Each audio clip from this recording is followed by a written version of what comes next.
Hello.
Hello. Hi, can you hear me, Pavel? Yes, I can hear you. Was it easy for you to join?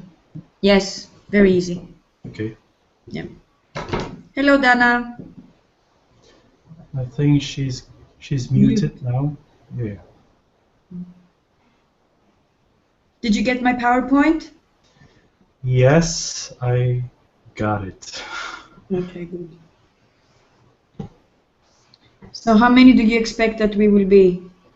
I think 5 mostly, I think. Okay.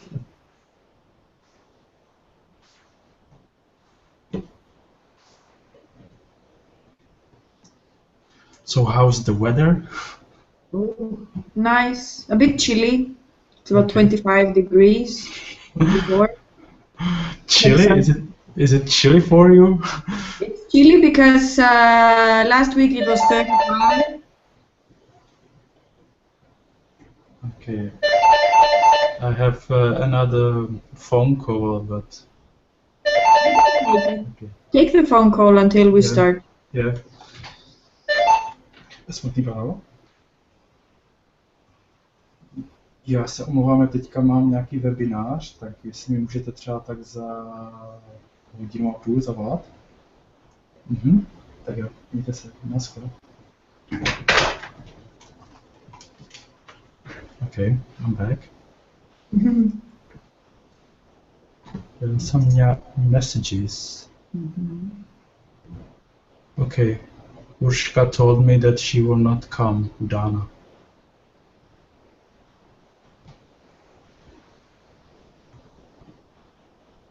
It was Ushka. Who else was coming?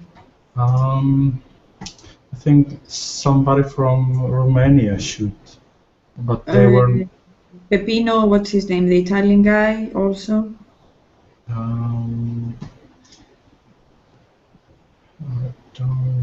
Giuseppe and Maureen, maybe. And Maureen, okay.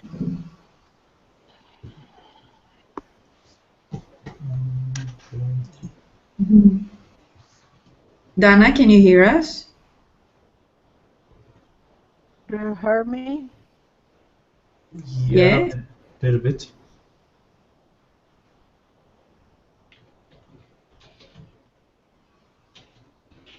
Hello, Dana.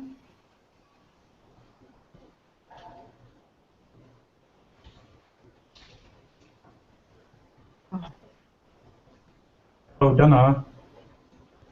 Do you hear us?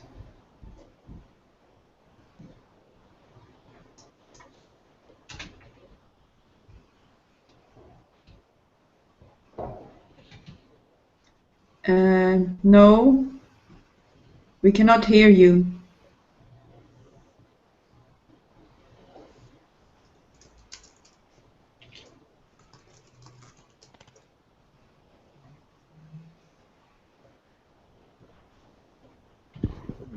Не знаю, слышим. Teď, now we heard something from you.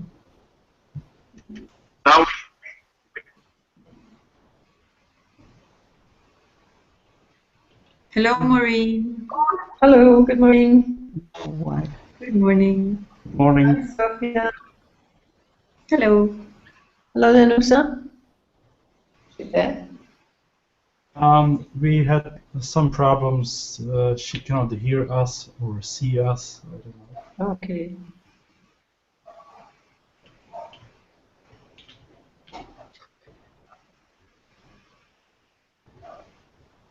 I'm muting my camera, okay? But I'm here with you. Maybe just now? Can Oh, you now hear we- me? Yes, we can hear you. Okay. Perfect. Hello. Pavle? Yes. But we can hear a little bit, Dana, but not very clearly, I think. Can you hear me? Yes. Now I hear you. Yeah. Yes. Hello, Maureen. It's very How are you nice. doing?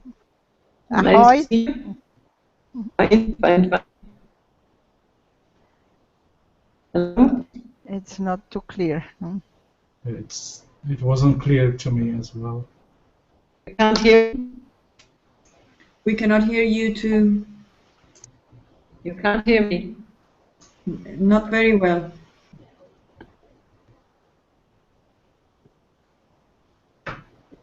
Maureen, I can see you. But you can't hear me. I think sometimes the voice are distracted by. Well, I have my voice. I can't turn it any further.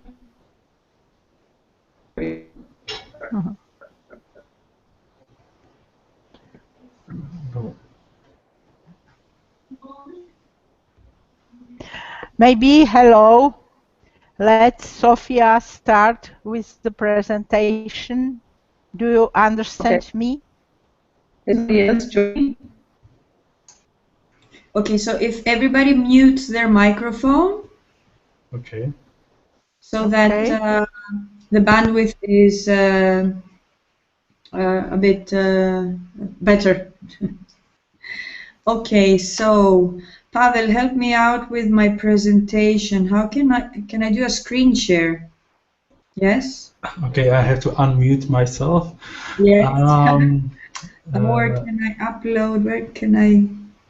Yeah, it's on the left side when you Do a go. screen share. Okay. There's a screen share, like a green icon. No, I know. Start screen share. Okay, so I'm sharing my screen, yes? Yes. Okay. So let me see now if you see. Do you see what I see? Can you see my presentation?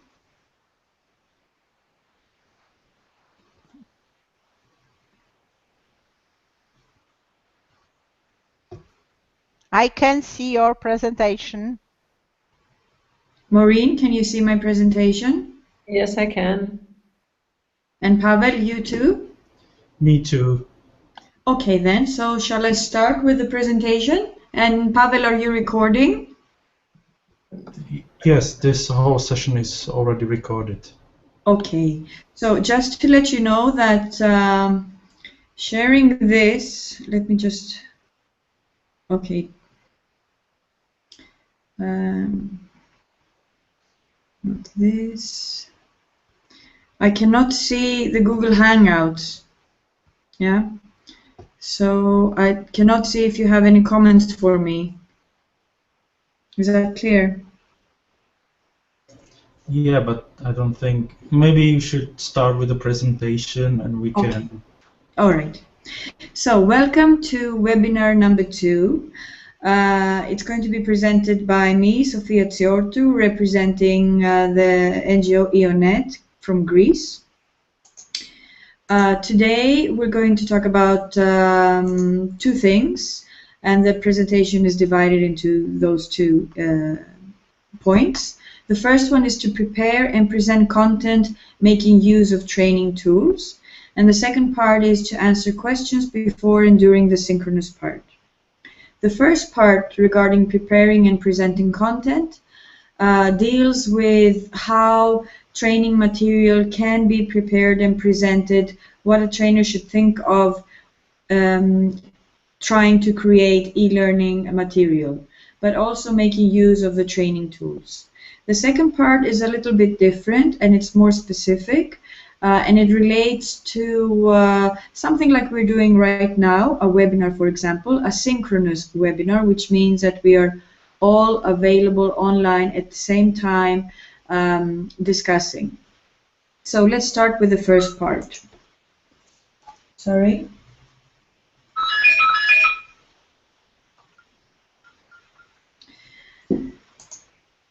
Okay, so planning and preparing and presenting content, making use of training tools. If you see this picture, planning an online course or preparing, presenting content is quite, it's not a specific thing and a very autonomous thing. Perhaps it was in the past, but as you can see, there are so many things integrated within. Preparing content has a direct link with who your learners are, what they're going to know, how you're going to assess them, what kind of feedback you're going to give them, and then how you're going to structure your content. But at the same time, how are you going to present your content using diverse training tools? If you're a trainer who's used to doing online training, then perhaps you know about technological tools and you want to use them. If you're a trainer who's more used to doing a face-to-face training, perhaps you can just add a few notes, a few functions and a few tools, online tools. But overall, nowadays, online courses or small learning courses have a lot of things integrated within, and they depend on different things. So what should a trainer think of when they should prepare and present content? Primarily, if we start up left, top left, we should know who the learners are. Once you know that, you can start preparing your content and you can start thinking what kind of tools you have. Moving into the middle, all right, so what do you want to teach them? Do you want to teach them just to get information? Do you want to provide them with knowledge, or do you want to change their behavior? So different training tools can be applied in there. What happens by the end of the course? How will you measure what they learn? How will you measure the learning objectives reached? You use assessment. Is it an online assessment? Is it a peer-to-peer assessment? What kind of feedback are you providing? And now we're towards the bottom of the page. And all this relates to how you will prepare and present your content using diverse training tools. Speaking about getting into content a little bit more, content is very important. It has its role, the importance, and it shouldn't change so much. It needs to be autonomous. So it should be in modular pieces. People should be able to understand it. If you write for an online course, the content should be clear, and it shouldn't leave too many question marks for the people to lose their motivation. The content is in the center. It's not a supporting role. If you remember, if we go back to this picture, This relates to who your learners are and what they should know. It needs to motivate and attract the trainees, and that can be done by the diverse training tools that can be used. Training content changes the way the trainee interacts with it. For online courses, we write for reading on the screen. We use training tools that facilitate the learning intake and facilitate the interaction both with the trainers, the platform, the technological tools, but also their peers. What happens if we don't prepare this very well? You can see that we risk that our trainees lose their motivation. So if we haven't prepared content that fits their training needs, if we don't present content using tools that are specifically designed for the level of knowledge of our target group, then we risk of having this type of result, which is not so nice. So what is the result that we really want? This is the result that we really want. We want our trainees to be motivated, we want the preparation to have an effect, and we want to present the content making the best use of the training tools available. So, once we have analyzed everything and we know who our target group is, for example, we have a receptionist and we want to teach them a new software that they need to learn, and then we are going to assess it through a simulation. So how do we structure our content? The structure of the training material for online courses has usually this type, has this structure. It starts with a title, it has a learning objective, it has the actual content, some sort of assessment, and then in the end a summary. And this keeps everything, it keeps the content being autonomous, it keeps the content in a modular structure, and the trainees can pick and choose the module of their interest. Then we go into the layout of the training material. How do we design for the online screen? This comes into presentation. What kind of training tools can we use? Can we use a PowerPoint? Can we use some sort of animation? What kind of colors should we use? Can we use bright colors, dark colors, big contrast? These are things that a trainer can experiment with, and they can learn, read more about it, try and test with the trainees and see what works for them.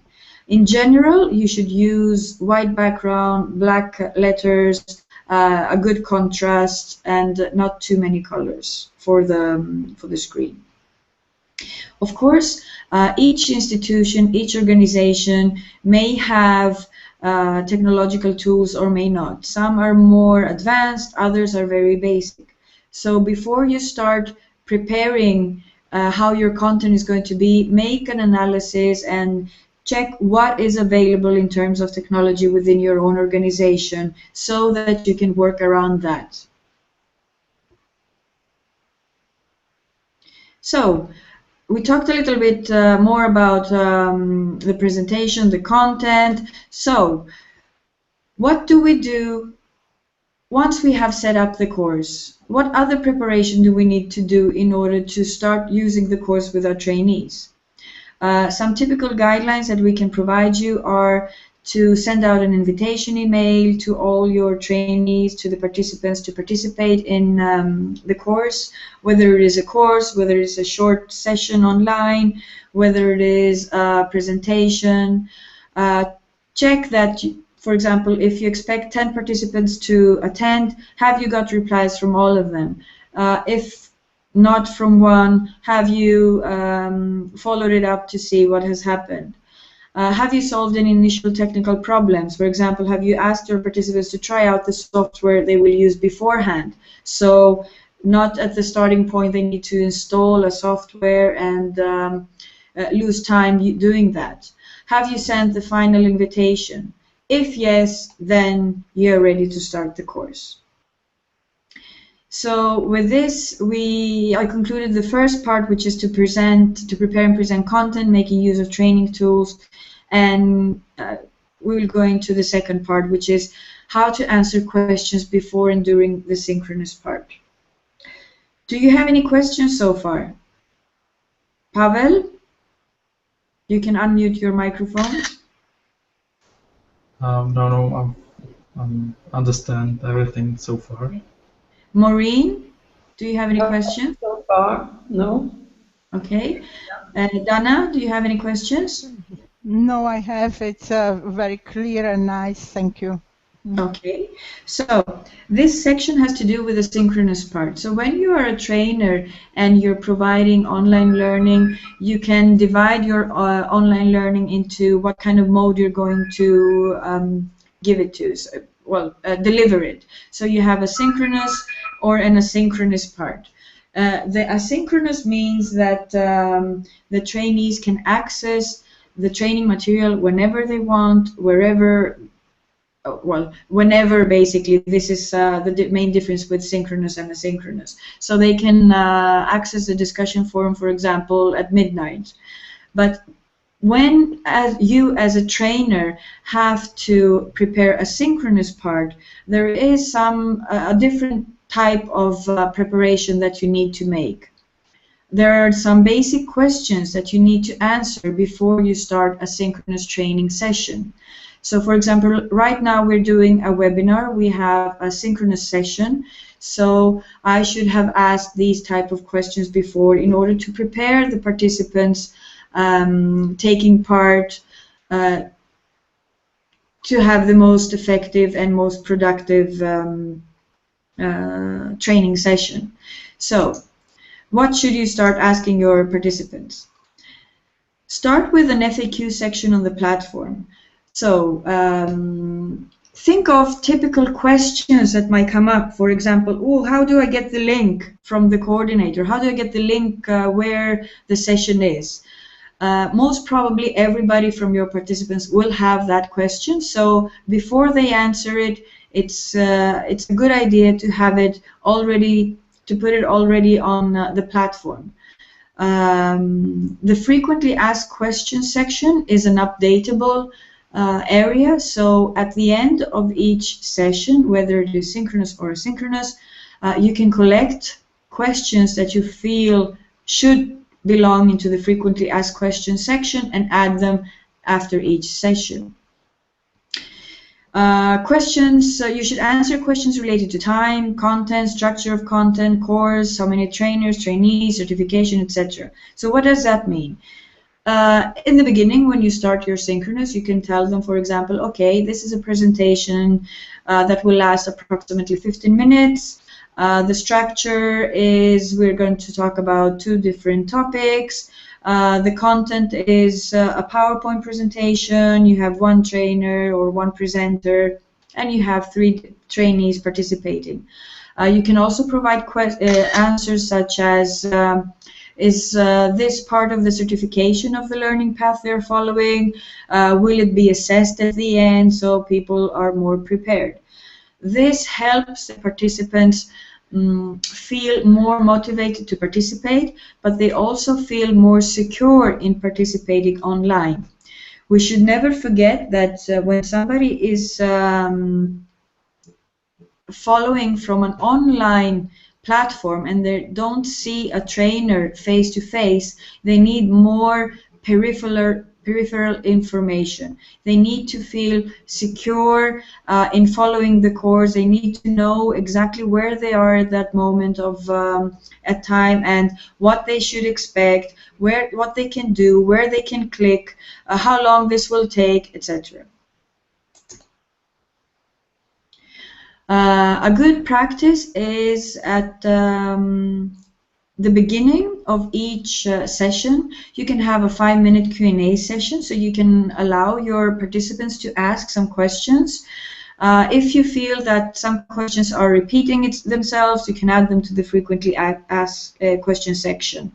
Otherwise, if you think that people don't understand something, perhaps you should explain it a bit further and then start with the certificate, with the training delivery, because you don't want to lose people directly from the beginning if they have a lot of questions on their mind.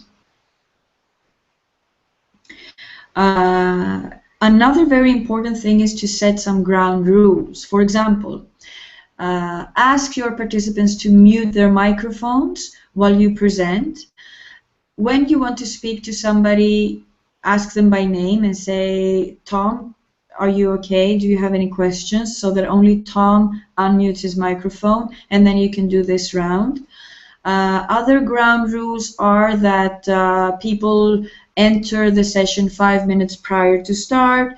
If they have questions, they write them on the chat.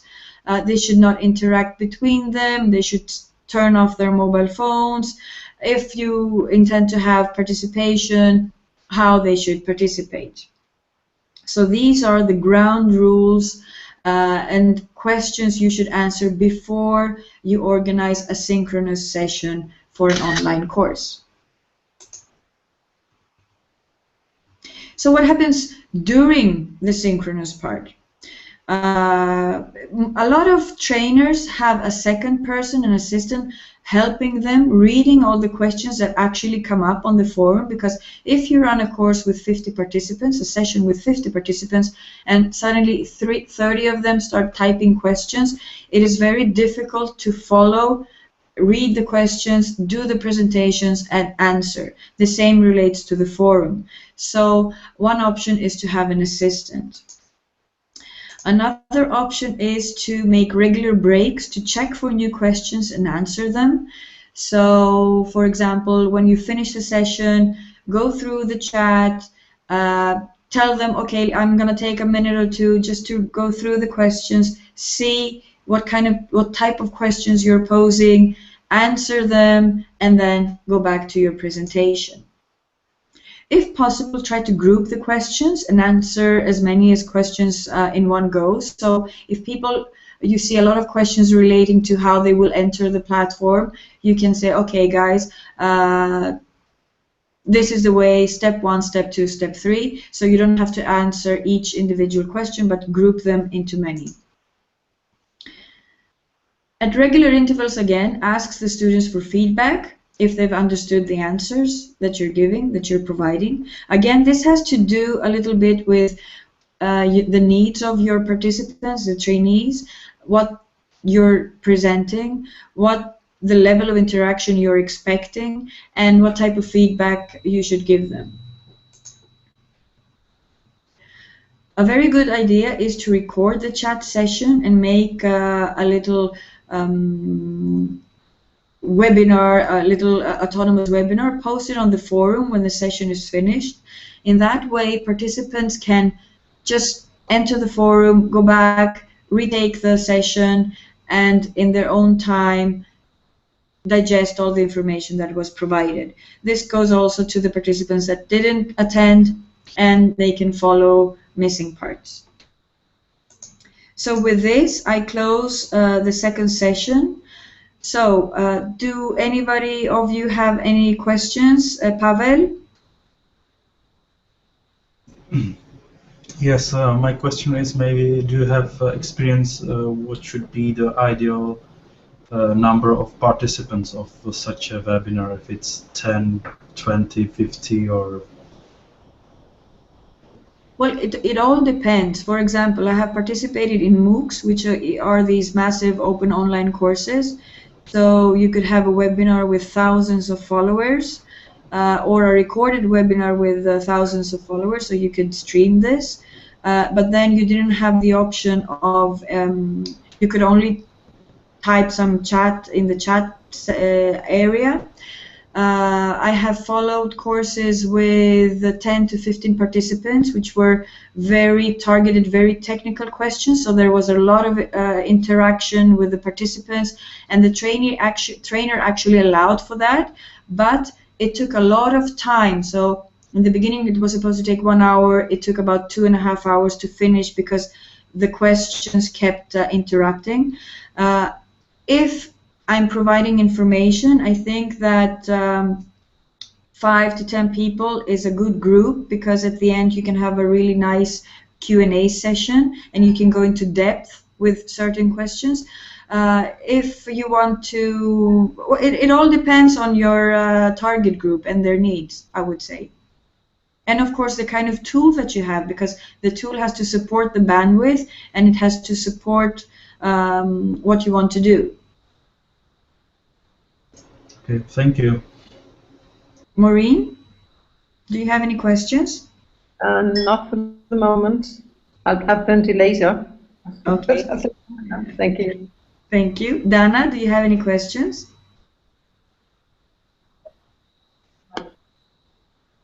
Okay.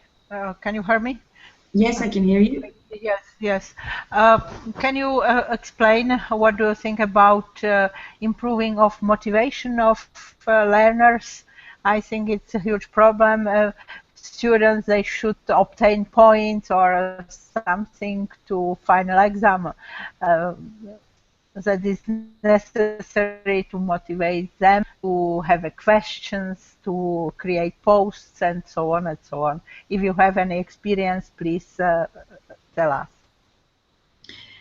I have diverse experience in this. One aspect that I have experience of is a multicultural aspect. So when we ran a online course for Greek people, for example, we found this was in ICT, and trainers enhancing their ICT skills, so using more platforms and training delivery. We found that they wanted to test, and they were not afraid of asking stupid questions, if I may say so. We had other groups which were a bit more reluctant in asking questions, and they wanted to be more private, so they would send an email or they would have a private message on the forum or on the chat. Motivation is one of the most difficult things that that you can promote on an online course. Certification always helps, because if, for example, a student feels that, okay, if I take this webinar, then I will get 2 points, and of course they will take this webinar. It doesn't mean necessarily that they will be very interested in it or very highly motivated to participate and interact, but they have to, so you will have high attendance. How you structure your content, what type of, for example, guest speakers you can bring in, usually heightens, increases the motivation of people because they want to learn something more. Providing practical examples. So if you know your target group are, for example, receptionists, you should provide very, very practical examples of the things that you want to teach them. No, don't be theoretical. So motivation, again, relates to the needs. Have you catered for the needs of the people who actually participate? And of course, how you use the content. I mean, if it's really nicely made with interactions, with videos, it's not too heavy, just theory. It also enhances the experience, because the experience of taking an online course should be a really nice experience.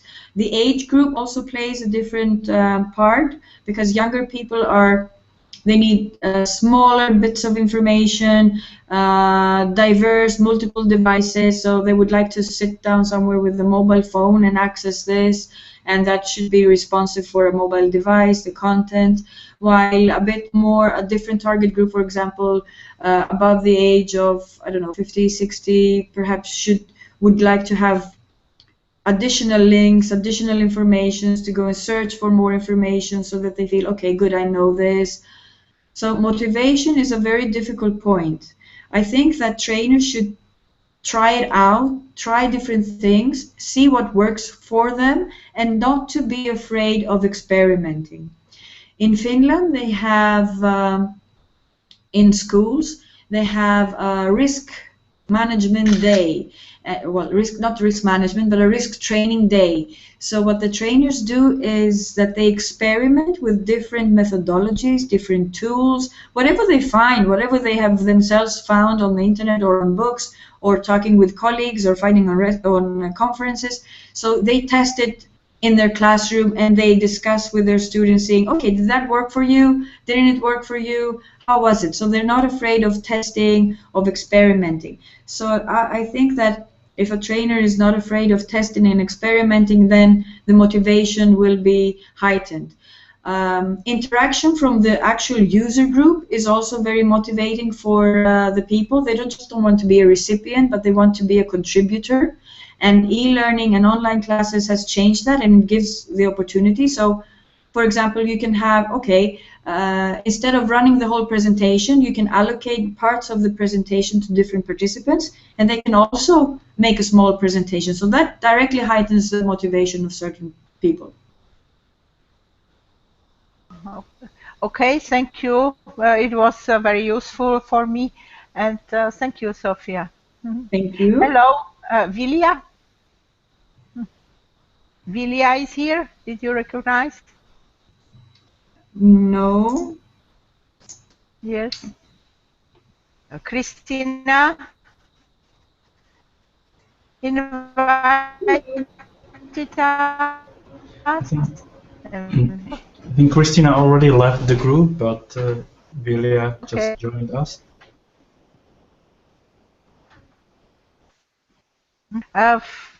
What do you think, Sophia? Will you continue, or we'll discuss, or what?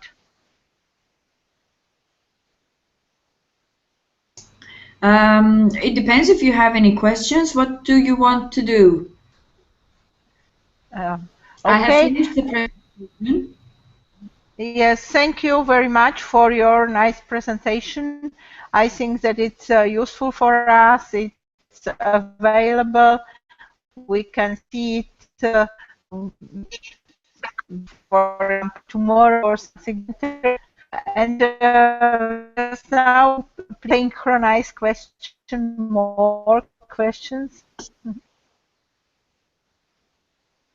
Yes, this is a good idea. If people have questions, we can just post it on Google Plus, and then we can have a discussion online as well. Okay, it's possible to type there, or we can tell it just now. If you are able to show us or explain us how do you create this, learning materials, what do you prefer? Yes, please. What do you mean, how do I create learning material? With software or? No, yes, if it's better to use some capture or PowerPoint or only discussion, or what do you think that it's the most important for online learning? Feedback and so on. Oh, hello, Regina.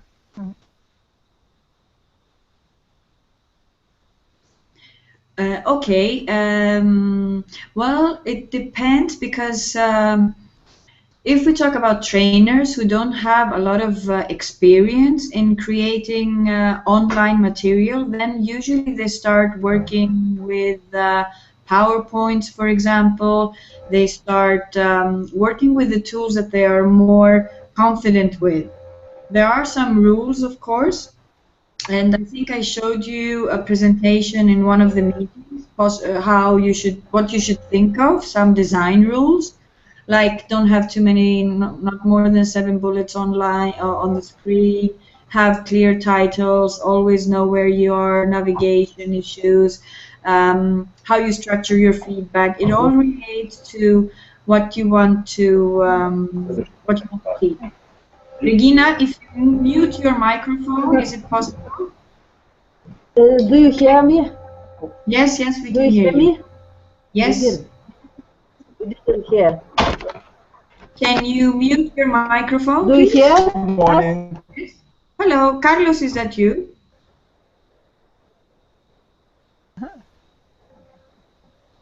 Hello, Carlo. You are together. Hello. Regina, can you hear us? Carlo, can you hear us?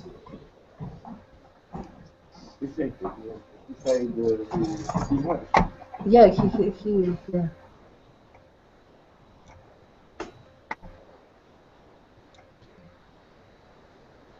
Okay, shall I continue? Yes, I think we can continue, and maybe I can try to mute them. Okay, so it all depends how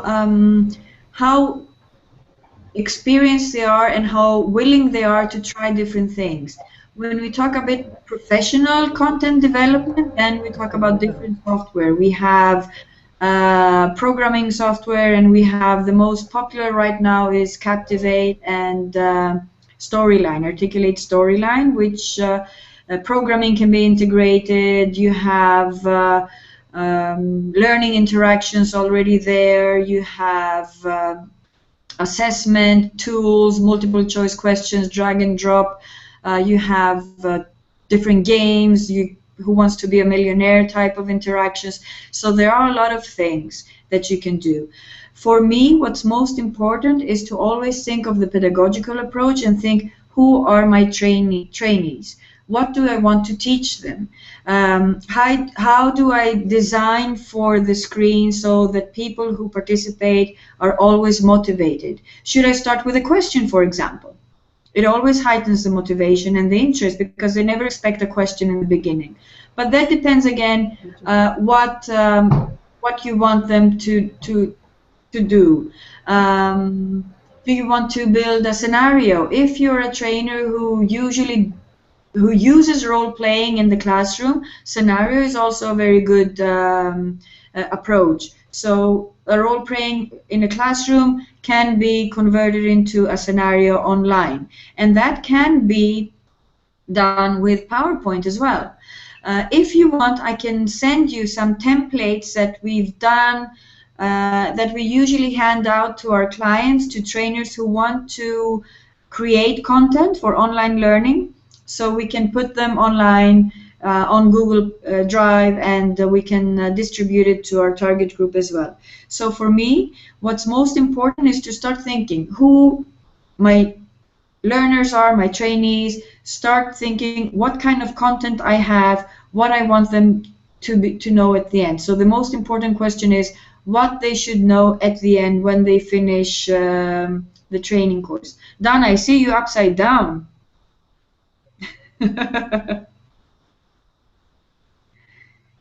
Have I answered your question? Yes, thank you, Sophia.